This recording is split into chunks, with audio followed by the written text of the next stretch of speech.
Hello and welcome. My name is Steve Oren. I'm the Federal Chief Technology Officer and Senior Principal Engineer at Intel Corporation. Today, I'll be having a brief conversation with security controls expert Chris Krieger. Chris is Director of Business Development for Cloud Engineering at Coalfire Systems, Inc., a leading cybersecurity company that has been strengthening its client security posture for over 20 years. We invited Chris to evaluate how the security capabilities of Intel Hardware Shield on the Intel vPro platform help address key federal and public sector security standards and help protect against cyber attacks.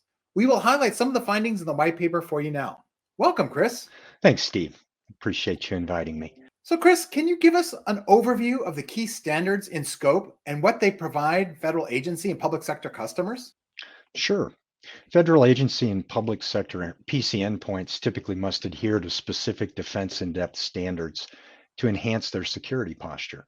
And how well these endpoints meet these standards is determined by several key security control benchmarks established by federally recognized organizations.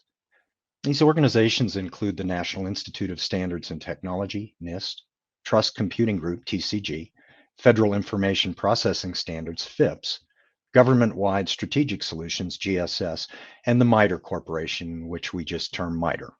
We interviewed Intel security experts and reviewed Intel certification documents to map applicable control requirements, such as DID support or Defense in-Depth support for firmware, government workstations, cryptographic and supply chain threats, and common attack techniques against key Intel Hardware Shield capabilities as part of what we call a PAG or Product Applicability Guide. We have completed over 100 of these PAGs previously.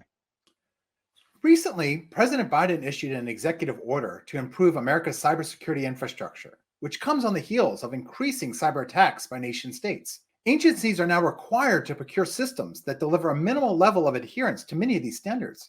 So, Chris, what were some of the findings?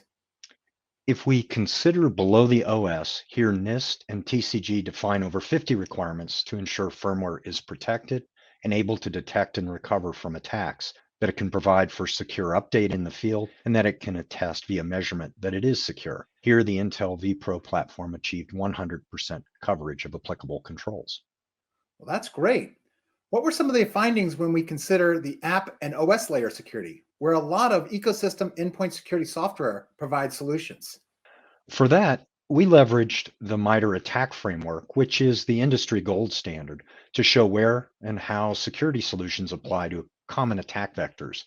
To our knowledge, this was the first time PC hardware security had been mapped to this framework. We found vPro security applied to 71% of the typical attack phases and had countermeasures in 47 different techniques.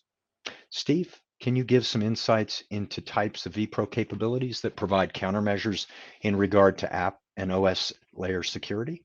Sure. These run the gamut through our transparent supply chain solutions that help ensure hardware is authentic, to security controls and threat countermeasures implemented out of the box via our OEM and OSV vendors.